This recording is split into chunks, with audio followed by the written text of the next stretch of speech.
बिहार में चुनाव आने वाले हैं और बिहार चुनाव पे बड़ी खबर। बिहार विधानसभा चुनाव में बिहार विधानसभा चुनावों को लेकर और जैसे जैसे वोट की तारीख करीब आ रही है वैसे वैसे कुछ ताकतें फिर से वही पुराना खेल खेलने उतरी हैं। चुनाव आयोग पर सवाल उठाओ, वोटिंग सिस्टम पर शक फैलाओ और फिर खुद को लोकतंत्र का रक्षक बताओ। लेकिन असल में ये खेल है फॉरेन फंडिंग और फेक नैरेटिव्स का, जहां द रिपोर्टर्स कलेक्टिव जैसे ड्यूबियस आउटलेट्स विदेशी पैसों से भारत के लोकतंत्र पर उंगली उठाते हैं और प्रशांत भूषण जैसे चेहरे अदालत में फर्जी हलफनामे लेकर पहुंच जाते हैं। क्योंकि जब नैरेटिव की राजनीति हो तो लॉजिक पीछे रह जाता है ना। देखिए, द रिपोर्टर्स कलेक्टिव एक ऐसा पोर्टल है जो खुद को इन्वेस्टिगेटिव जर्नलिज्म का चैंपियन बताता है, लेकिन असल में आइडियोलॉजिकल टूलकिट की तरह काम करता है। हाल ही में इस पोर्टल ने बिहार में चल रही स्पेशल इंटेंसिव रिवीजन पर एक इन्वेस्टिगेशन जारी की, जिसमें दावा किया गया कि ईसीआई का वोटर क्लीनअप ड्राइव यानी एसआईआर डुप्लीकेट वोटर हटाने के नाम पर कुछ गड़बड़ कर रहा है। अब जरा समझिए कि एसआईआर होता क्या है। ईसीआई का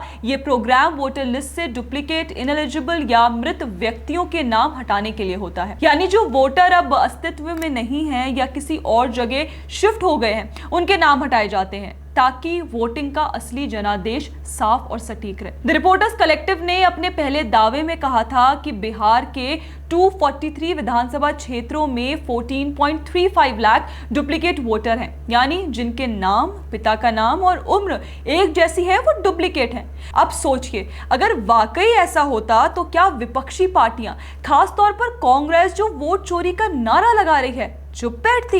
क्या किसी ने कोई अपील दायर की? देखिए, 1 सितंबर 2025 को इलेक्शन कमीशन बिहार की रिपोर्ट कहती है कि 1.6 लाख बूथ लेवल ऑफिसर्स में से किसी एक ने भी कोई ऑब्जेक्शन फाइल नहीं किया और रिप्रेजेंटेशन ऑफ पीपल्स एक्ट की सेक्शन 24 के तहत अभी भी अपील करने का अधिकार है। लेकिन किसी पार्टी ने अपील की ही नहीं।